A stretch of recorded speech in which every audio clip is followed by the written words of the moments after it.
name is Bill Freeman, and we'll be talking about the Kleberg neighborhood and community. I just call it the easternmost peninsula. It just runs out 175 all the way to Seagoville. Well, Kleberg used to be a standalone town, and it was annexed, I think, in the middle of the 70s into the city of Dallas and became a part of Dallas. I personally live in the house of the last mayor of Kleberg, a house that was built in 1904. And it's pretty nice. You know, we enjoy kind of a semi-rural environment out here. And I have, although I'm in the city of Dallas, I have 50 acres with a creek running through it and a big old turn-of-the-century house. But it's basically what it's always been. It's a working folks, blue-collar community, very diverse ethnically, and is just a pleasant neighborhood. So what do you think the biggest strength of Kleberg is, like as a neighborhood? I'm a big believer in diversity. You know, we have a lot of diversity out here, and I see that as a strength.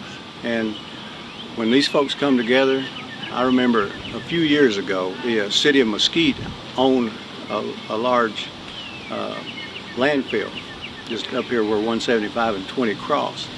Very large, you can still see it there. And they were wanting to expand that, and the community really didn't want it. So there's about 4 or 5 of us around that can stir up a crowd if we need to. And at first, we met the people that wanted to change this, the people that were managing and going to buy that landfill. So they set up that we go to the Riley School. They rented the auditorium and said, we'll feed barbecue, everybody come there, it's going to be a big deal. They didn't realize we had 900 people show up there. They didn't realize that we could bring in such a crowd. Mr. Fantroy was our councilman at the time, and he told me, he said, when the community is this strong against it, it's not going to happen. And like I say, I think one of the strengths of the community is our diversity.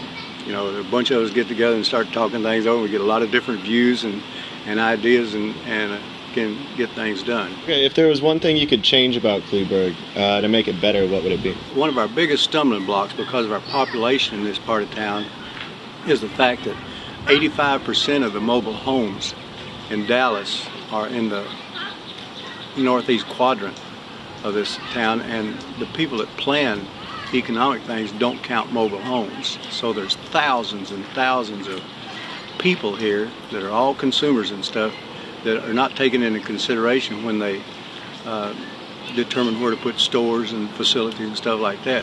And so it leaves us out here without any really, really fine, big, large stores, anything like that. We have several smaller convenience stores and small grocery store here and there, but nothing of anything, you know, and it's like we're really lucky to have this, but you know, there's no swimming pool, something like that here that you see on up in Main Dallas, and there's I mean, the list could go on and on. You know, it's just that I often say that the city of Dallas treats Kleberg like a stepchild.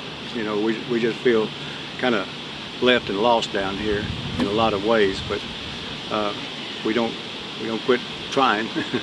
If you take the whole county of Dallas and you divide it up into quadrants, up here you have Plano, Richardson, such as that, and then on over into Las Colinas, down into Mansfield and all that.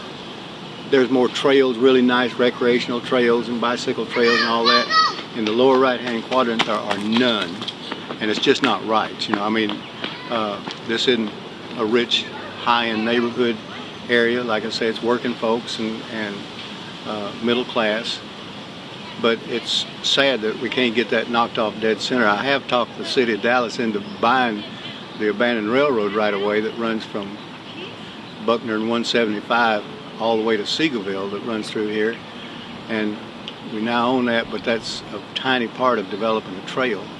And I've advocated for this trail so hard for years and years. You know, I mean, I sat on boards and I've sat on ad hoc committees and all that to get it done, but it's a slow process, but I'm keeping the faith, you know, and I think that we'll have one of the finest trails in Dallas down here sometime soon. There's so many interesting things that are basically drop-offs of the trail. We have the Post Oak preserve over here that's just barely into Seagoville. That's one of the most beautiful nature preserves we have in Dallas County. We have the Palmetto Alligator Preserve down there that is the habitat of the country's northernmost habitat of alligators, natural habitat of alligators.